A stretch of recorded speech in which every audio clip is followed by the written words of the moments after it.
Bueno, arranca un nuevo análisis a fondo. Ujú. Hoy toca sumergirse en una exploración muy especial que lleva por título oficial Asociación Camino Anima Mundi presenta. Eso es.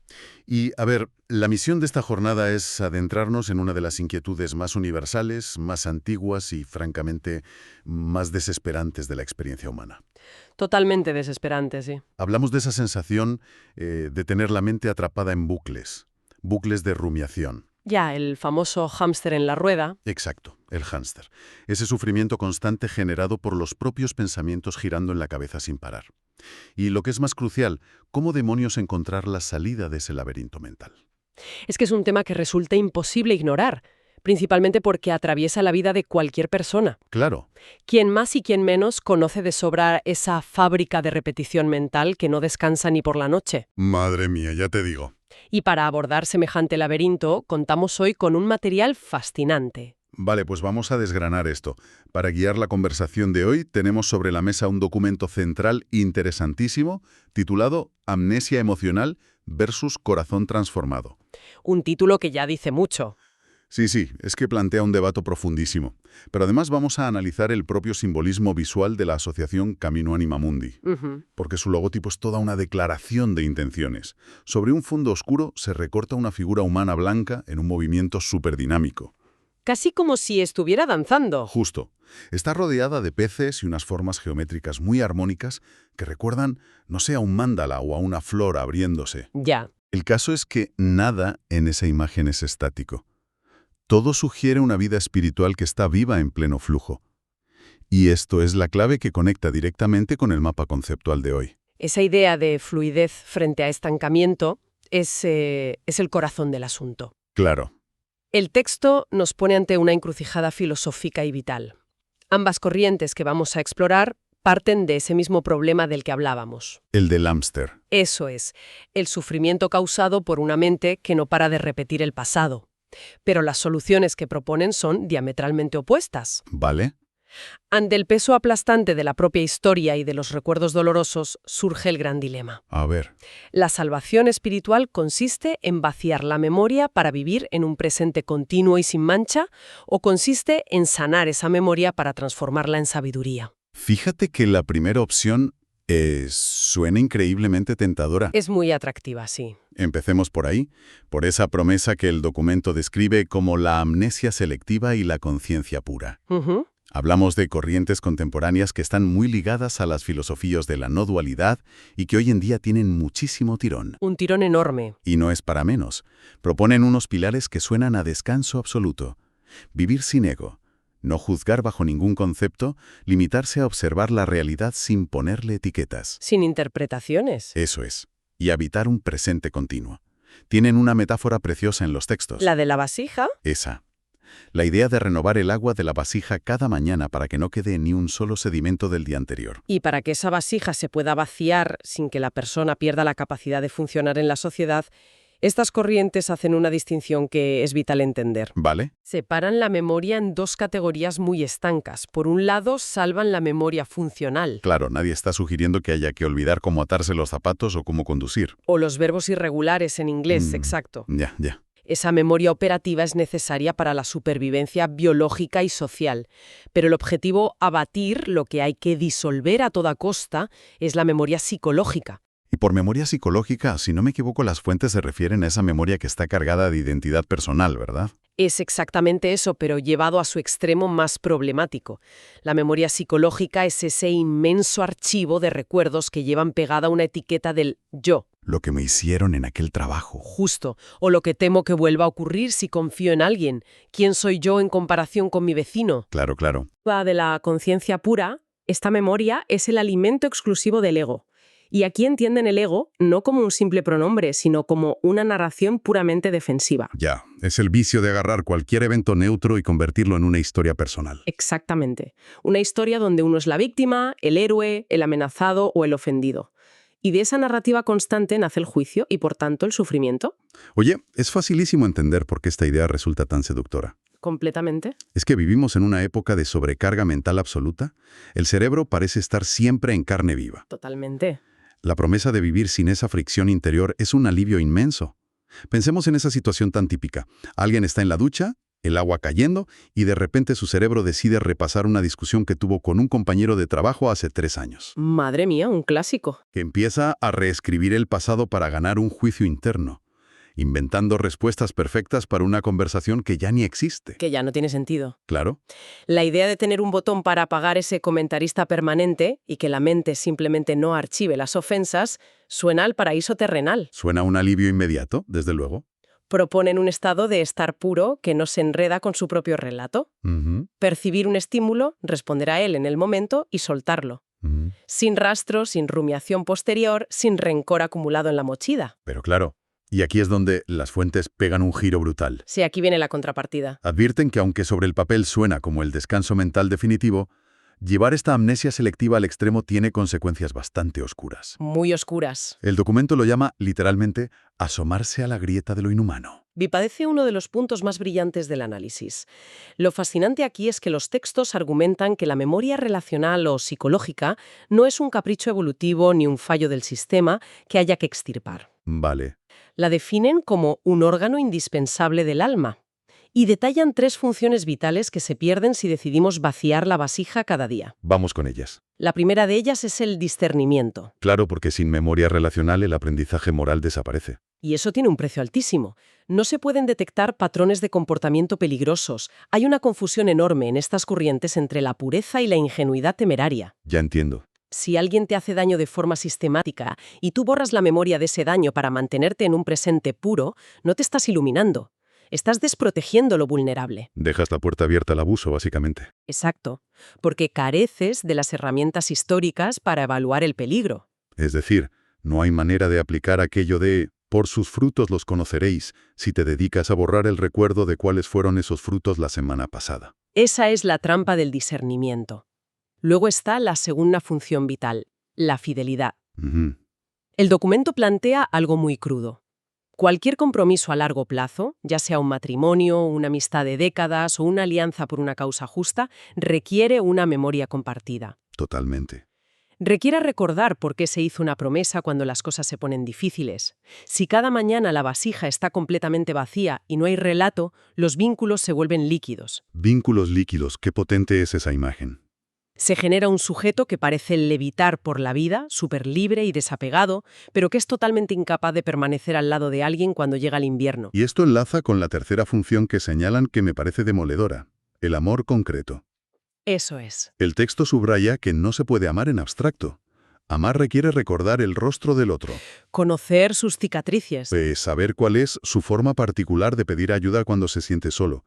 Todo eso es memoria. Y un amor sin esa memoria corre el riesgo de convertirse en una especie de benevolencia generalizada. Una sonrisa perenne hacia la humanidad como concepto, pero sin cuerpo, sin implicación real con la persona que tienes delante y que tiene una historia específica. Es que, llevado al límite suena genial en papel, pero en la práctica acaba uno siendo un Robocop espiritual. Un Robocop total. Alguien viene a contarte que se le está desmoronando la vida, y la respuesta es una mirada de calma constante asintiendo en un presente puro, pero con la empatía de una tostadora. Es una imagen muy gráfica, pero muy real. El calor humano, el dolor por el otro, se empiezan a ver como ruido del ego o apegos que hay que eliminar. Y hay otro punto en este análisis de la no dualidad que me parece una trampa mental tremenda. La trampa de no juzgar. Menuda trampa lógica es esa.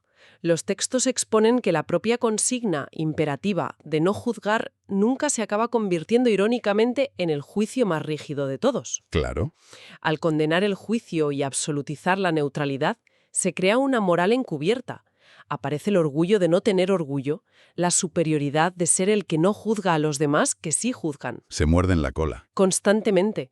Se olvida que la vida cotidiana exige evaluar situaciones constantemente, y el documento hace una aclaración crucial. Discernir la realidad no es lo mismo que condenar de forma arrogante. Por supuesto. Se puede evaluar que una actitud es destructiva para proteger a un tercero sin necesidad de reducir a la persona que comete el error a una etiqueta demoníaca definitiva. Y habiendo marcado los límites de esa primera vía, el análisis nos lleva a dar un giro tremendo hacia la transformación. Así es. Entramos en la segunda gran perspectiva, la visión cristiana encarnada, que es justamente el enfoque que propone la asociación Camino Anima Mundi. Y es un cambio de paradigma brutal. Absoluto. Aquí Dios no cura borrando el disco duro, ni formateando el cerebro, cura transfigurando la información. De hecho, los textos presentan la Biblia entera no como un manual de reglas morales, sino como un inmensísimo arte de la memoria. Es una lectura fascinante de los textos sagrados. Habla de recordar la liberación de la esclavitud, recordar el extravío en el desierto, recordar para poder volver a casa. La historia personal y colectiva no se borra, se relee buscando el sentido. Lo fundamental de este paradigma es que lo humano, la psique, la historia, no se ven como un error de cálculo, que deba ser neutralizado. Ya no hay que vaciar la vasija. El problema no es tener memoria, ni siquiera es tener un ego. El verdadero problema es tener un ego cerrado sobre sí mismo, un ego asustado que utiliza la memoria como si fuera una trinchera, para aislarse del mundo. O un arsenal para vengarse de él. Exacto. Oye, investigando para hoy me topé en los textos con un concepto de la antigüedad que me dejó dándole vueltas a la cabeza toda la semana. Aquí es donde se pone realmente interesante. A ver, cuéntame. Es sabiduría de los padres del desierto, esos monjes de los primeros siglos que se iban a la soledad y acabaron siendo unos auténticos exploradores de la psicología humana. Y hablan de algo llamado los logismoi. Ah, los logismoi. Es un concepto clave. Por lo que entiendo del material, no son simples recuerdos nostálgicos. Son más bien como un malware, parásitos mentales que se instalan en la cabeza y secuestran el sistema operativo. Me parece una analogía brillante lo del malware. Y lo que los hace tan destructivos es que no son pensamientos neutros. ¿Qué son entonces? Están profundamente cargados de una emoción tóxica. Los padres del desierto identificaban estos logismoi con los vicios clásicos, pero vistos como bucles mentales. Ah, vale. Por ejemplo, la ira no es solo enfadarse un momento. La ira como logismoi es ese pensamiento recurrente que revive la ofensa una y otra vez, inyectando veneno en el torrente sanguíneo cada mañana. O la envidia. Claro, la envidia es el bucle que no para de comparar tu vida con la del vecino. El orgullo es la narrativa agotadora de tener que construir y defender una identidad superior. O sea, narrativas parasitarias que te chupan la energía y la sangre del presente. Exactamente. Fíjate que el problema bajo esta lupa no es recordar que alguien te traicionó hace 10 años. El problema es la repetición obsesiva de esa interpretación de traición. Que acaba colonizando por completo la conciencia. Y te impide ver cualquier otra cosa en el presente. Vale. Entonces, llegamos al nudo de la cuestión. Si el problema son estos logismoi, este malware que nos mantiene en una prisión de resentimiento y ansiedad, ¿cuál es el antivirus? Buena pregunta. Porque la propuesta de la conciencia pura de la que hablábamos antes te dice, tira el ordenador por la ventana. Vacía la memoria, destruye la prisión, borrando el recuerdo. Así es. Pero esta visión cristiana encarnada propone una herramienta muy distinta, los logos. Sí, el logos. Y para entender el logos no hay que pensar en la lógica matemática fría y calculadora. En el mundo antiguo el logos era casi como el código fuente del universo. La palabra verdadera, el sentido profundo que le da orden al caos. Y ese es el giro radical. Frente a la memoria asfixiada por los logosismoi, surge la memoria transformada por el logos. ¡Qué maravilla! Vivir en el logos no es buscar que la mente se quede en blanco, levitando en un vacío silencioso. Es permitir que esa inteligencia creadora, que esa gracia, entre en el disco duro y ordene el alma. Creando una narrativa sana a partir de los mismos datos, ¿no? Exacto. Es decir, el recuerdo del daño que sufriste en la infancia o el fracaso de aquel proyecto no desaparecen, pero cambia por completo su significado. Y al cambiar el significado, cambia el efecto que tiene sobre la vida de la persona. El logos reescribe la narrativa. Ya veo. De repente, una herida profundísima que antes generaba rencor se convierte en la raíz de una compasión inmensa hacia otras personas que sufren lo mismo. ¿Qué cambio? Un error humillante del pasado deja de ser una condena que te repites cada noche y se transforma en una lección de humildad que te hace más humano y accesible. La memoria deja de ser un estanque de agua podrida y estancada. Pasa a ser agua viva que fluye pero que conserva todo su espesor y su identidad. Hay una metáfora en este punto del texto que creo que necesitamos aterrizar bien, porque en el mundillo espiritual a veces se hace un lío tremendo con ella. ¿Cuál de ellas?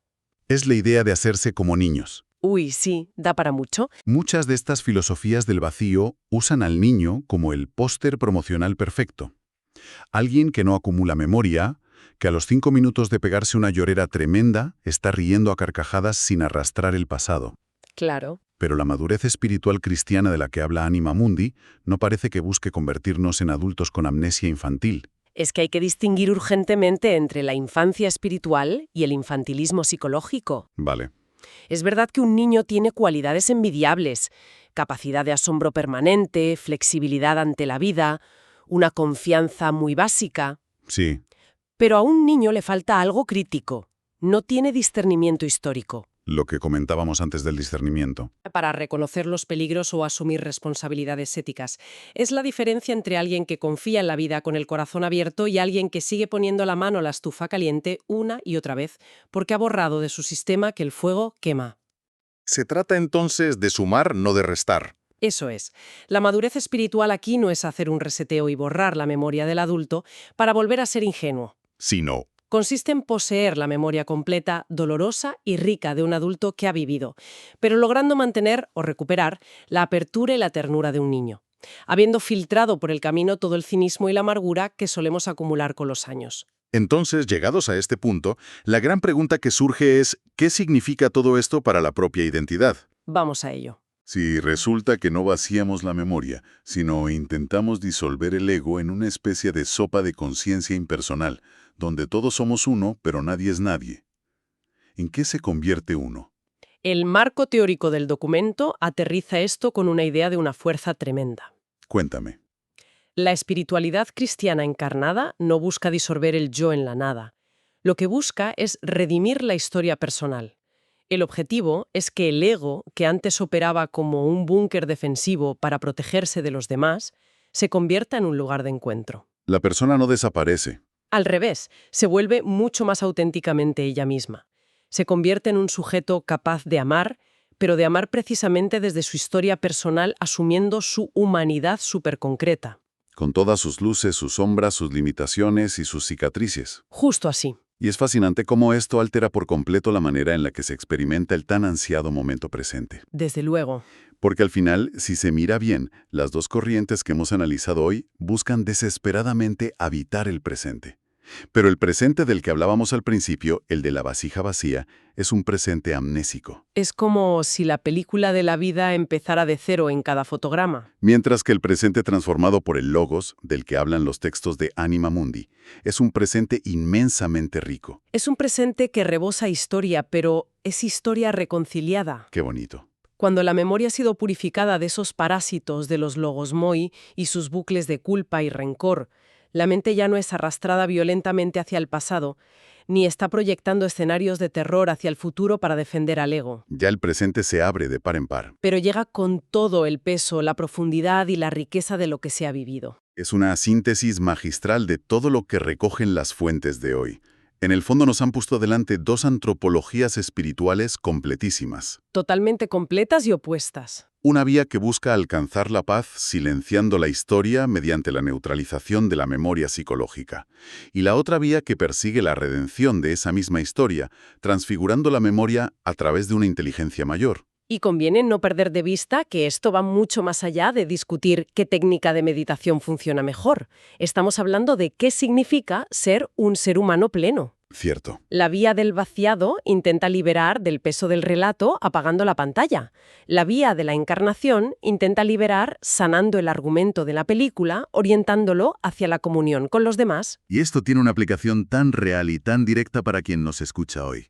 La gran noticia, el gran alivio que se extrae de esta segunda perspectiva, es que las narrativas de cada uno, por muy rotas o dolorosas que parezcan, no tienen que ser reprimidas o metidas en un cajón con llave para poder vivir en paz. No hace falta borrarlas. Pueden ser miradas de frente y reinterpretadas desde el perdón y el amor. El pasado deja de ser una sentencia de cadena perpetua y se convierte paso a paso en un camino transitable. Las cicatrices no son fallos en el diseño de fábrica, son la prueba de que se ha vivido. Y fíjate que al hilo de eso, la historia personal deja de verse como un obstáculo molesto para alcanzar la iluminación y pasa a ser el terreno sagrado, el barro mismo donde ocurre la transformación personal. Para quienes hayan sentido que todo este enfoque encarnado, este buscar sanar en lugar de borrar, resuena con su propia búsqueda vital, hay un mensaje muy directo que proviene de las fuentes de nuestro análisis de hoy. Así es. Voy a concluir este recorrido leyendo textualmente la siguiente invitación del documento. Si deseas participar en las actividades de asociación Camino Anima Mundi, puedes escribir a quiero@caminoanimamundi.org. Y si me permites conectar todo este recorrido con una perspectiva aún más amplia, para llevarnos a la reflexión. Adelante. Cabría plantearse una última cuestión. Si conectamos esto con una perspectiva más amplia, cabe preguntarse, ¿qué pasaría si esos recuerdos precisos que con más fuerza intentamos olvidar fueran exactamente los cimientos sobre los que se construirá nuestra mayor capacidad para comprender y sostener el dolor de los demás? Menuda pregunta inmensa para dejar reposar y darle unas cuantas vueltas. Ha sido un lujo desgranar este material. Nos despedimos por hoy hasta la próxima Inmersión a Fondo.